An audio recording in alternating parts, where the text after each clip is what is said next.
Study IQ IAS, अब तैयारी हुई affordable. Hello friends, welcome to study IQ UPSC CSC channel. I am Shubham Sharma, your economy faculty.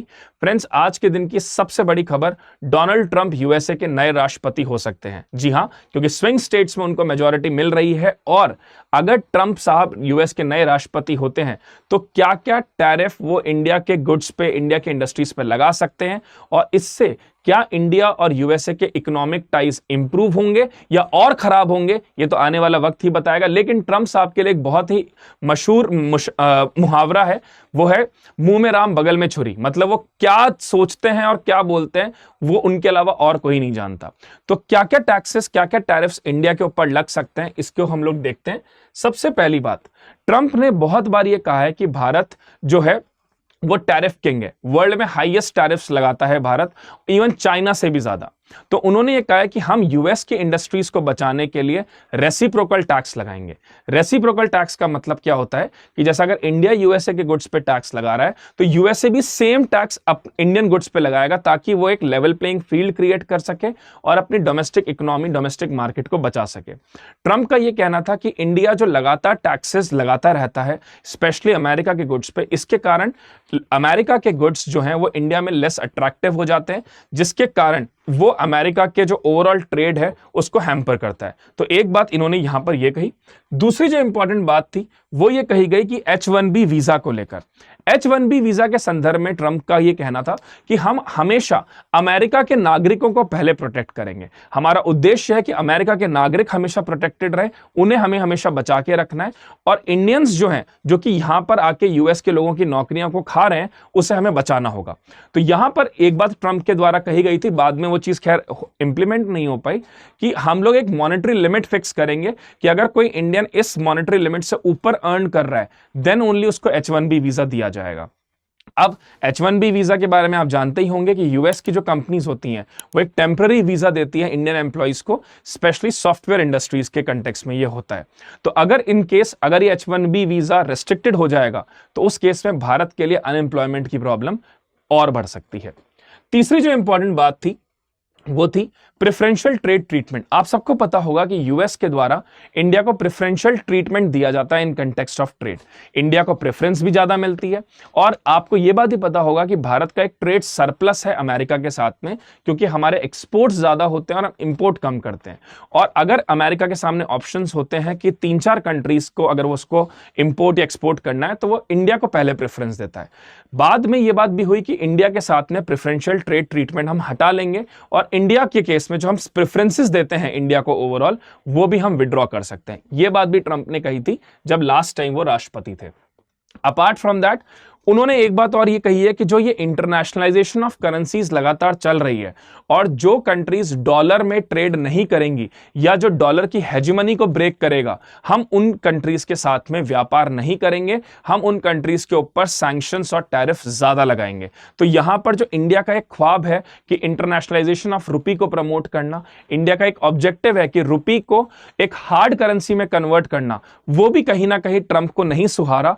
इसीलिए वो बार बार कह रहे हैं कि डॉलर में ट्रेड जो कंट्री करेगी वो अमेरिका की फेवरेट होगी। इसका मतलब अगर आप डॉलर से जितना दूर रहेंगे उतना ही आप अमेरिका की नजरों में चुभेंगे।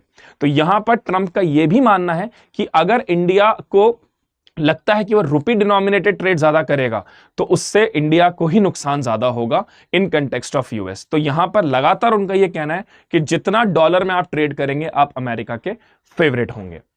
देन जो नेक्स्ट बात उनके द्वारा कही गई, इन्फ्लेशन कॉस्टली इंपोर्ट्स। अब देखिए, क्योंकि अगर ये सारे इंपैक्ट, ये सारे मेजर्स यूएस अगर इंपोज करता है तो आपको पता होगा कि भारत में इन्फ्लेशन ऑलरेडी काफी ज्यादा कई बार रह चुका है, टारगेट ब्रीच हो चुका है। उस वजह से हमारे इंपोर्ट्स कॉस्टली होंगे, और अगर हमारे इंपोर्ट्स कॉस्टली होते हैं तो कॉस्ट पुश इन्फ्लेशन लगातार बढ़ सकता है।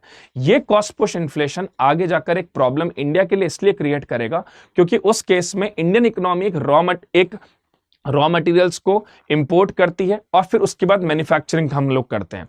तो जो मेक इन इंडिया का हमारा ख्वाब है या जो मैन्युफैक्चरिंग सेक्टर को हमें बूस्ट करके 20% तक लेके जाना है हमारी जीडीपी का, वो कहीं ना कहीं यहां पे इंपैक्ट हो सकता है if America impose all these sanctions on India. Then next thing, FIIs का आउटफ्लो, जो ये लगातार एक इंस्टेबिलिटी चल रही है अमेरिका के इलेक्शंस को लेकर और ओवरऑल वर्ल्ड में जो ये वॉर की वजह से जो प्रॉब्लम चल रही है, सैंक्शंस की वजह से जो प्रॉब्लम चल रही है, इसका सीधा इंपैक्ट हमारे स्टॉक मार्केट पे भी दिख रहा है। आपको पता होगा स्टॉक मार्केट लगातार जो फॉल कर रहा है उसका एक बहुत बड़ा रीजन है कि FIIs लगातार अपने पैसे को विड्रॉ कर रहे हैं, क्योंकि they want to invest in that where there is more stability. और लगातार जो US फेड के द्वारा भी जो इंटरेस्ट रेट कट करा गया है वो भी एक बहुत बड़ा रीजन है कि भारत से FIIs का विड्रॉ लगातार चल रहा है। तो अगर आप ओवरऑल देखें तो अक्टूबर 2024 तक 81,865 करोड़ का विड्रॉल अब तक FIIs कर चुके हैं। तो that is also impacting our stock market. और आपको ये पता होगा जितना स्टॉक मार्केट नीचे कोलैप्स करता है उतना ही इन्वेस्टर्स का जो मनी होता है उसके ऊपर भी एक नेगेटिव इंपैक्ट आता है और ओवरऑल जो पैनिक क्रिएट होता है उसकी वजह से उससे विड्रॉल्स और ज्यादा बढ़ जाते हैं। तो this is again a kind of a problematic situation.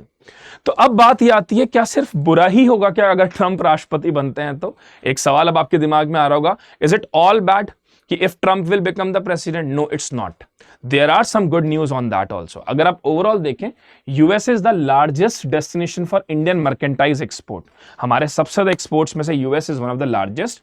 2024 में इंडिया ने 42.2 बिलियन का इंपोर्ट किया था और एक्सपोर्ट किया था 77.52 बिलियन का। तो ओवरऑल हमारा trade is in surplus with US। दूसरी इंपॉर्टेंट बात जो इसमें है, China plus one strategy. US लगातार वो अल्टरनेटिव रूट्स ढूंढ रहा है जहां पर वो चाइना को सप्रेस करके दूसरे देशों के साथ अपने व्यापार को बढ़ा सके। US का ये भी मानना है कि जो चाइना के ऊपर जो डिपेंडेंसी है वो हमें कम करनी है और जो चाइना एक तरह का डोमिनेंस एस्टैब्लिश कर रहा है वर्ल्ड ट्रेड पे, हमें उसको भी रिड्यूस करना है। और अगला जो कंट्री है जो कहीं ना कहीं चाइना की इस हेजेमनी को ब्रेक कर सकता है वो इंडिया है। तो US का ये लगातार कहना है कि जितना हम इंडिया के साथ, स्पेशली अगर मैं बात करूं टेक्नोलॉजी के कंटेक्स्ट में, या मैं बात करूं सीमेंट इंडस्ट्री के केस में, या मैं ओवरऑल सिरेमिक इंडस्ट्री की बात करूं, वहां पर भारत जो है वो एक मेजर डोमिनेंट प्लेयर हो सकता है। और यहां पर ट्रंप ने कई बार मोदी जी से मिलते वक्त भी ये कहा है कि हम भारत को प्रेफरेंस देंगे चाइना के ऊपर। तो इससे कहीं ना कहीं ओवरऑल जो चाइना की डिपेंडेंसी है वो भी रिड्यूस हो जाएगी। देन एनर्जी एंड टेक्नोलॉजी, आप ये भी ओवरऑल देखिए कि चाइना जो है वो लगातार एनर्जी एक्सपोर्ट्स करता रहता है। उनका यह भी मानना है कि क्योंकि भारत में एनर्जी डेफिसिट है, इंडिया इंपोर्ट भी बहुत करता है, स्पेशली LNG। तो उस केस में अगर इंडिया लगातार LNG US से इंपोर्ट करता है तो Trump is very happy on it. तो कहीं ना कहीं जितना ज्यादा हम इंपोर्ट करेंगे स्पेशली US से in comparison to Russia and other countries, Trump is very happy on it. तो आप ये देखो कि जो पूरी वर्ल्ड की ग्लोबल डायनामिक्स है इस समय वो दो चीजों पे टिकी है। एक बची है आपकी इकोनॉमी, एक है आपका डिफेंस। आपको ये भी पता होगा जब इंडिया रशिया से डिफेंस इक्विपमेंट्स इंपोर्ट कर रहा था तब भी ट्रंप ने कई बार ये बात बोली है कि why India is importing from Russia, क्योंकि US का जो रोल है वो बिग ब्रदर वाला वो अभी तक खत्म नहीं हुआ है। और उनका ये कहना है कि अगर मिलिट्री टाइज इंडिया उनके एली कंट्रीज के अलावा किसी और देश से बनाता है तो वो US को हमेशा चुभता है। तो यहां पर उन्होंने कहा कि चलिए मिलिट्री टाइज कोई बात नहीं, लेकिन इकोनॉमिक टाइज तो बनाइए। और इकोनॉमिक टाइज हम कैसे बना सकते हैं? लगातार इंपोर्ट करके। तो अगर इंडिया USA के जो एनर्जी, आप ओवरऑल देखें एनर्जी एक्सपोर्ट जो है US के लगातार बढ़ रहे हैं, and if India is importing these particular things it will be helpful in their overall relation. तो अभी जितना मैं अगर आपको सम अप करूं ये पूरा, तो if Trump will become the president of India, obviously he will prefer US over India in every sense, but still he always show his close proximity with Modi ji, and in that case it will be a good news for India अगर India import में US को एक preference पहले देता है, और दूसरा कहीं ना कहीं इंडिया को अपने US के साथ में कॉर्डियल रिलेशंस, चाहे वो क्वाड के थ्रू बनाए, चाहे वो 1-to-1 मीटिंग करके बनाए, जितना वो इंप्रूव करेंगे उतना बेहतर होगा। That's all from my side. Thank you so much and do take care of your health.